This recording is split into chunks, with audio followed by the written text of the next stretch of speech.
Hey guys, Dan Pickar here with Eastmans Bow Hunting Journal and Beyond the Grid. We're going to do a bow review today on the Bear Refine EKO. Be sure you guys like this video, subscribe, hit that little notification bell. We put out a lot of videos, a lot of bow reviews, and Beyond the Grid, so much content on our channel. So don't forget to subscribe and like, it really helps us out. This is Bear's new flagship for 2022. We have a 33-inch axle to axle with a 6 3/8 inch brace height. This bow has the ability to run a draw length from 26.5 to 30.5. IBO is 342 feet per second. We are going to test it on the chronograph here in a bit. But just a nice little compact bow for 2022. Their same good grip that they kind of refined a couple years ago. Nice flat back grip. Nice smooth sides. You don't even know it's there, but it holds in the same place every time, which I really appreciate. Dampening system, 25% quieter than previous models. And one little thing that I really like about this bow is the Align Lok technology. And it's really not that much. I don't know why this hasn't been a thing in the past, but it's brilliant. But there's a bubble that's built into the riser. And what that does is it tells you when that bow is perfectly level on your left and right. And where that really plays a huge importance is your third axis.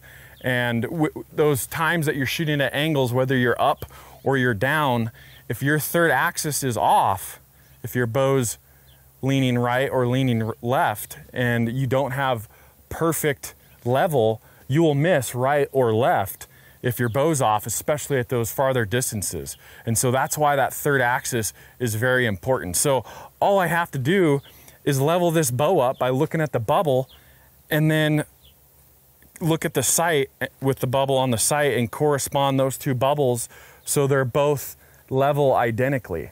And that'll tell you that way out here on your sight housing is perfectly level with the riser of your bow. So that's what really matters. This bow is really easy to adjust. Once again, 26.5 to 30.5 draw length. You don't even need a bow press for this thing. You just have a couple Allen screws and then it just slides right around. So super handy, especially if you have a kid or somebody that's growing into a bow and you have to adjust their draw length.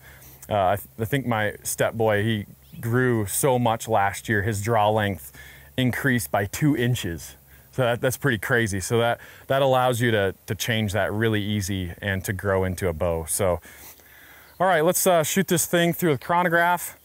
We have these new Vector ZMR arrows, a pretty lightweight arrow, 325 spine arrow, but 434 grains. So not a light arrow, not a heavy arrow either, but I expect some good speeds out of this arrow.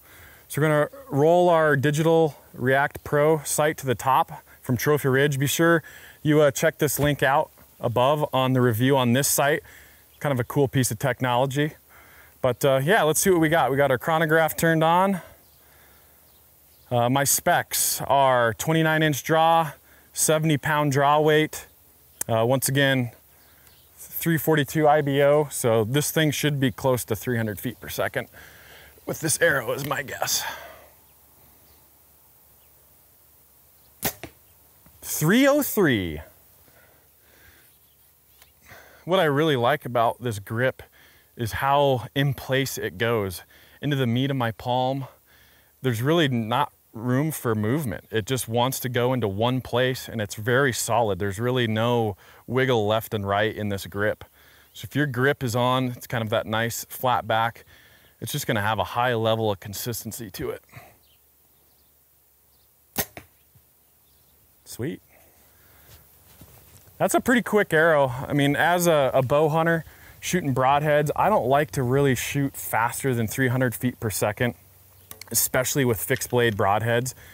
I've just found at distance, your groups and your consistency will get a little bit squirrely when you're shooting this fast. It's just one of those things. I've tried all the tuning, make sure my bow is shooting perfectly, and still you will get some inconsistencies in broadhead flights at distance. So something to keep in mind. 303 feet per second. That's a pretty fast arrow, but yeah, I don't like to go much faster. 301. That's pretty good. So I wouldn't go with a lighter arrow than this for this bow. If anything, I would kick it up, maybe 480 or so, maybe 500 grain arrow, just to knock that speed down a little bit and to quiet the bow down too. That's all it is with archery. It's a lot of give and take.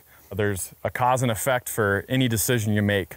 And so you have a light arrow, your bow's gonna be a little bit louder, your arrow's gonna be faster, and you might get some more erratic broadhead flight compared to a heavier arrow, gonna quiet down your bow a little bit, but you're gonna have a little bit slower speed of an arrow. So do what you think is right for you. There's really not a wrong option out there. We'll do one last one. Duplicate, 301. So there you go, 434 grain arrow out of the Refine EKO, 301 feet per second. Pretty cool bow for 2022. Be sure you go to your local dealer and check it out.